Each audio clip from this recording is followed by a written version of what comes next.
উপাচার্য নিয়োগ না হওয়া পর্যন্ত পাবলিক বিশ্ববিদ্যালয়গুলো খুলে দেয়া ঠিক হবে না, এই কথা বলেছেন শিক্ষা উপদেষ্টা ডক্টর ওয়াহিদুদ্দিন মাহমুদ। সমসাময়িক বিষয় নিয়ে সচিবালয়ে নিজ দপ্তরের সংবাদ সম্মেলনে এই কথা বলেন তিনি। জানান, এইচএসসি পরীক্ষার ফলাফল কিভাবে মূল্যায়ন করা হবে সে বিষয়ে বিশেষজ্ঞরা সিদ্ধান্ত নেবেন। এইচএসসি পরীক্ষা বাতিলের বিষয়ে বেশিরভাগ পরীক্ষার্থীর মতামত নেয়ার মতো বাস্তবতা ছিল না বলেও মন্তব্য করেন শিক্ষা উপদেষ্টা।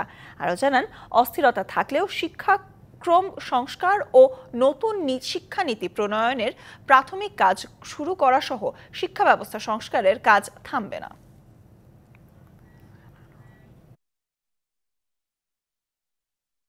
সরকারি খাতে 50টার বেশি বিশ্ববিদ্যালয় আছে, 45টার মতো বোধহয় যেখানে কেউই নেই উচ্চ পর্যায়ে, শুধু যে কিছুই